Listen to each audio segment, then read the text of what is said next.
Abstract intelligence, கருத்தியல் நுண்ணறிவு. It is the ability to respond to words, numbers and symbols. எண்கள், எழுத்துக்கள் மற்றும் குறியீடுகளுக்கு துலங்களை வெளிப்படுத்தும் திறனை நம்ம கருத்தியல் அப்ஸ்ட்ராக்ட் இன்டெலிஜென்ஸ் என்று அழைக்கிறோம்.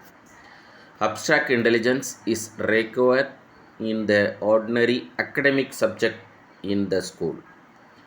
பள்ளி செயல்பாடுகளினுடைய அடிப்படை சாரம்சமே கருத்தியல் நுண்ணறிவு என்று நாம் பொருள் கொள்ளலாம். This is the acquired after an intensive study of books and literature.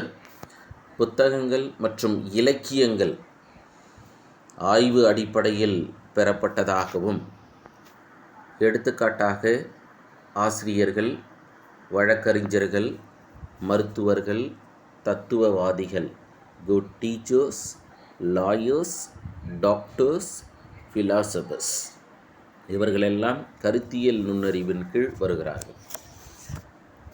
இங்கேயும் கொஸ்டின்ஸ் எப்படி கேட்கலாம் அப்படின்னா, dash intelligence, the ability to respond to words, numbers and symbols அப்படின்னு கேட்டுட்டு ஆப்ஷன் ஏவில் கான்க்ரீட் இன்டெலிஜென்ஸ், பியில் அப்ஸ்ட்ராக்ட் இன்டெலிஜென்ஸ், டியில் சோஷியல் இன்டெலிஜென்ஸ், டியில் ஆல் த அபோவ். அப்போ இந்த 3 வகையான நுண்ணறிவை கொடுக்கலாம். அப்படி கொடுக்கும்போது நம்ம அப்ஸ்ட்ராக்ட் இன்டெலிஜென்ஸை சூஸ் பண்ணலாம். நெக்ஸ்ட்டு டைப்பு கருத்தியல் நுண்ணறிவோடு தொடர்புடையவர்கள், டீச்சர்ஸு, லாயர்ஸ், டாக்டர்ஸ், ஃபிலாசபர்ஸ், அந்த ஆஸ்பெக்டில் கொஸ்டின்ஸ் இருக்கலாம்.